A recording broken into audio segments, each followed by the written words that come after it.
What's going on, everyone? It is the Derf, and today I'm excited to bring to you my list of pulse rifles that I'm excited to bring into the Edge of Fate on July 15th. Whether you are a hunter, a warlock, or a Titan main, I think a lot of these pulse rifles can be used in a variety of builds that can hopefully boost your gaming experience once the Edge of Fate finally drops. So if you guys do find anything helpful with this video, make sure you like and subscribe. If you know a guardian out there that could benefit from this video and this information, make sure you share it with them or send them my way. My goal is to help as many people as possible. I know I'm excited to do new builds, and this is going to be awesome. Let's get it going.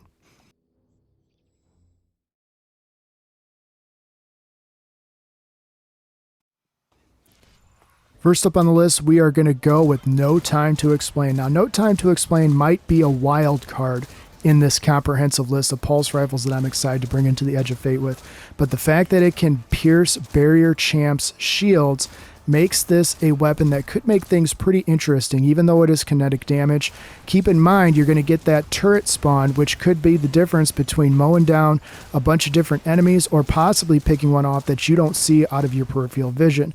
No Time to Explain has been a fan favorite for a long time, but it hasn't really got its due. Well, I think maybe at the start of the Edge of Fate, because you can pierce barrier champs and because exotic weapons in general do not fall into a tier system, this weapon might find its way into a number of Guardian builds out there, whether you are a Hunter, a Warlock, or a Titan. So if you haven't dusted this one off any yet, or you haven't picked up the Catalyst and figured that out yet, you might want to get onto it because the Edge of Fate is coming, and I think you can benefit from using this weapon.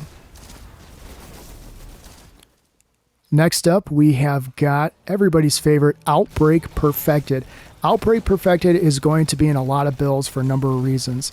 Of course, the Siva nanites are going to play a huge role and add clear potential and additional damage potential, but the fact, again, that pulse rifles are going to be able to stun barrier champs makes this a weapon that might be used more often than not. Of course, it's a fan favorite. Everybody loves Outbreak Perfected, and of course, if you have the ability to craft it, it makes it even that much more fun. So if you haven't crafted this yet, if you haven't gotten the catalysts or the refits or whatever, make sure you get on that, because come the Edge of Fate, I don't exactly know how exotic missions are going to work. I would assume they're going to be the same. However, you don't want to be getting last season's gear in a season that's going to essentially be a hard reset for everybody.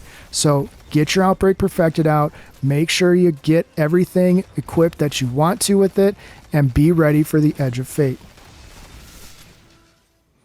Next up, we have Bad Juju. This is one of my personal favorite weapons. It doesn't hit high on the quote-unquote meta list for weapons that are considered to be super powerful or OP. However, the increased super regen with the ability to stun barrier champs is now going to make this weapon a very interesting choice in a lot of builds that I used to feature a couple of seasons ago. So if you're a Guardian out there who does like the idea of being able to get their super back quicker, keep in mind now, every so often you're going to be able to spawn explosions when you kill with Bad Juju. So add to that the fact that you're going to be able to get your super back quicker and stun barrier champs. This becomes a very interesting weapon when it comes to things like endgame content and or raids. So if you haven't tried this thing out, or this is the first time you're hearing about the increased super regen, now's the time to get your hands on your Bad Juju, pull it out of the vault, and get to work, and make sure it's ready for July 15th. Next up, I've got Chattering Bone. This is a huge favorite of mine. However, it doesn't get a lot of love in PvE simply because it is only a kinetic damage weapon. Add to that the fact that it won't be able to take advantage of the tier system in the Edge of Fate, and this is going to become kind of a wild card. Its ability to be crafted with things like kinetic tremors means that theoretically you should be able to clear out a slew of adds with virtually no effort. Add to that the fact that it is extremely easy to control, and now you can pierce barrier champs' bubbles with them. You also end up freeing your exotic slot up in your weapon slot, which means you can take this into pretty much anything, and you can spawn kinetic tremors when you're laying into that champ, which is going to in turn get multi-kills if there's adds around that champ, and you still have your exotic in your back pocket to follow up afterwards. So if you haven't gotten your hands on Chattering Bone, I understand it's a raid weapon. You may want to hit up LFG or possibly social media, or maybe hop into my Discord to see if we can maybe get you a couple of copies of Chattering Bone, even if you can't craft it. But this is going to be one that I think I'm going to be able to feature in a lot of builds because it's going to free up the exotic slot in the other 2 slots. Next up, we have Blast Furnace. Blast Furnace, of course, you can get from running the Onslaughts inside the Vanguard playlist. I'm not exactly sure how that's going to end up working come the Edge of Fate. I assume it's all going to be the same. However, Blast Furnace fires a little bit slower than Chattering Bone, but it can still run with kinetic tremors. It's got an excellent perk pool, and if you got a decent roll of this, again, just like Chattering Bone, Blast Furnace is going to free up your exotic slot while also being able to take care of adds easily because of the kinetic tremors perk, which is going to make things interesting come endgame content. So, if you haven't got your hands on Blast Furnace, this one's going to be relatively simple in all perspectives to get compared to having to grind a raid for a raid weapon that you can craft. Blast Furnace is not craftable. However, the perk pool is pretty vast, and if you get one with kinetic tremors on it, it's going to make things pretty interesting no matter which class you are running. So go ahead and start running some onslaughts if you have never picked up this weapon. Again, it's not as fast firing as some pulse rifles out there, but it still packs a huge punch. Next up, we have a stasis pulse rifle that I haven't been able to talk about in probably years. Syncopation is now going to be an option that will be theoretically viable in a lot of content. Now that we can pierce barrier champs bubbles with pulse rifles, you can put on your Syncopation and theoretically clear adds out with its ability to spawn stasis crystals and huge shatter damage. So if you have been wanting to pull out your Syncopation because it's incredibly simple to keep on target and it's incredibly easy to use with clearing out groups of adds, and now with the addition of being able to stun barrier champs, this is going to be an interesting weapon depending on how much stasis gets loved this season. I know for me personally, there's not enough good stasis weapons out there, and unfortunately, Syncopation hasn't really had a spot in the limelight since its inception many years ago. So dust off your Syncopation, make sure you have the perks crafted on it that you want, and then maybe level it up so that you can take advantage of bonus stats and see what you can do come the Edge of Fate. Next up, we have Different Times. Now, if you weren't part of the season in which you had all of these different weapons, like Different Times, for example, you may not have one of these sitting around in your vault. So you might have to do a little bit of digging to get one of these into a decent roll before the Edge of Fate happens. However, Different Times is an absolute powerhouse. The fact that it's a strand pulse rifle, you can pierce barrier champs, you can roll it with things like hatchling. This thing is going to be able to do some serious work and add heavy activities. And also, that's going to benefit you when it comes to building into strand builds, no matter what class you are running. So, if you haven't picked up a Different Times, or maybe you haven't leveled it up so that you can put the perks on it that you want, I highly encourage you, hit up Light GG, make sure you get one of these, build it the way you want to build it, either for ads or for DPS. There's not really a DPS option for pulse rifles, I mean, let's be real, but you know what I mean. Build it for what you need it for, but in my opinion, I just want to build it for chaos, so I've got hatchling on mine, and go ahead and put this in your arsenal come Edge of Fate, because I think this one might be another stellar option.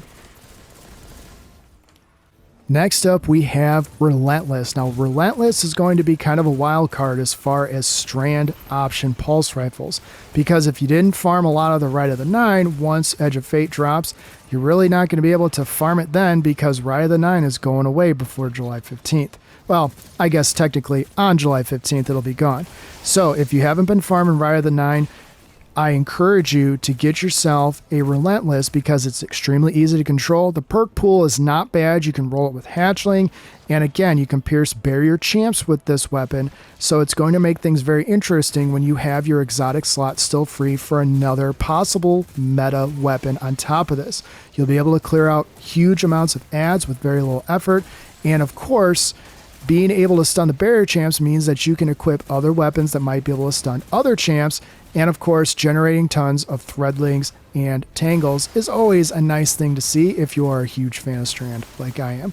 So get yourself a Relentless and get it to where you need it to be as far as your play style, and get ready for the Edge of Fate, because I think this weapon is going to be, I don't know, I think it's going to be worth your effort to bring it into some of your builds. First up on the Solar Pulse Rifle list that I have is going to be Adhortative.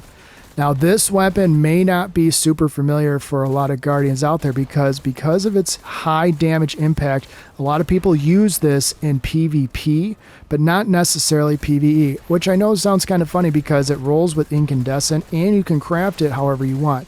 But this is a weapon, like some other weapons I'm about to go through, that can be a huge difference maker. You can take out huge amounts of ads. It'll free up your exotic slot. It's in the energy slot, so I mean, do the math. You're going to have a lot of excellent exotics you can use in both the kinetic and the heavy if you're using this, and it's incredibly simple to use. So if you haven't crafted this yet, or maybe you haven't leveled it up to the point that you can craft it how you want, this is a weapon that I think is going to be worth the grind to at least level up and get ready for the Edge of Fate, because I think it could help you in very ad-dense activities. And again, we don't exactly know how everything is going to play out, so being able to stun barrier champs with this is going to help.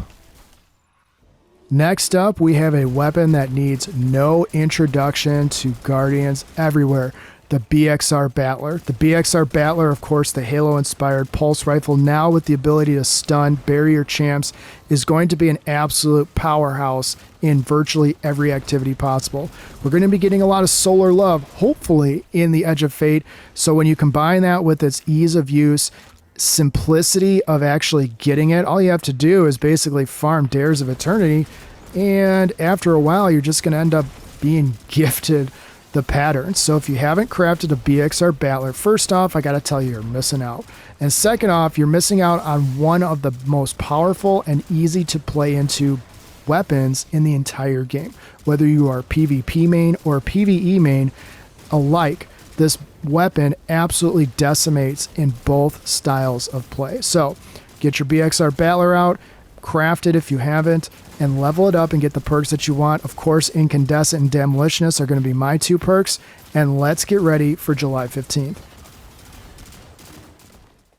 Next up, we've got Red Death Reform. Now, this might be kind of a niche style player. If you are a support player and you like supporting your teammates, and you like also being able to kind of pick enemies off from a distance, Red Death Reform might just be the weapon for you. Its ability to stun barrier champs is now going to mean that on top of all of the stunning capability your heart's desired when it comes to barriers, every kill, of course, is going to heal you. Make sure you get that catalyst unlocked and masterworked to take advantage of its full effect.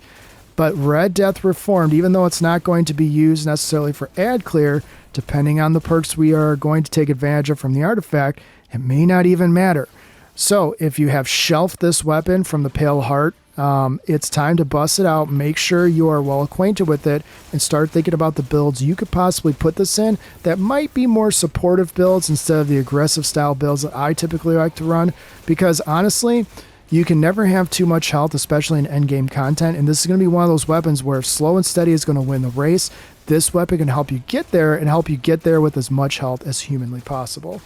So make sure you're keeping an eye on this, and when Edge of Fate drops, maybe you give it a go.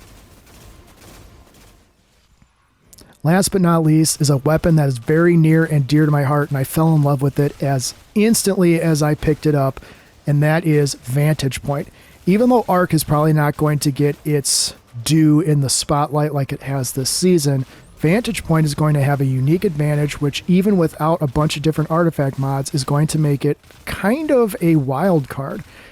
Jolt is going to hopefully still be able to stun overloads. I haven't heard anything to say otherwise. And because pulse rifles intrinsically with the artifact are going to be able to stun barriers, you're now going to be able to stun two champions with one weapon.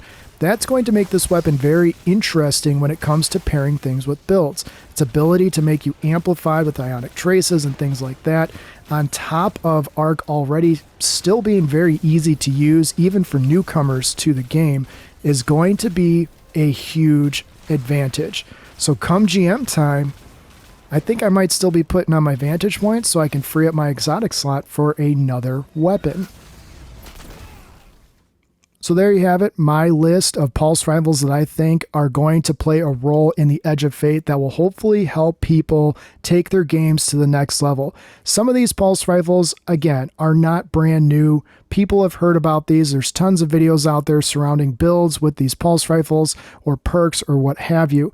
But in the Edge of Fate, the ability to stun barrier champs with pulse rifles and their extremely ease of use is going to be something that people are going to gravitate to. So if you did find anything helpful in this video, please consider liking and subscribing. Make sure to share this with a guardian in need you know will benefit from this. And hop into my Discord if you guys are looking for a non-toxic gaming community. I'll see you guys next time. Take care.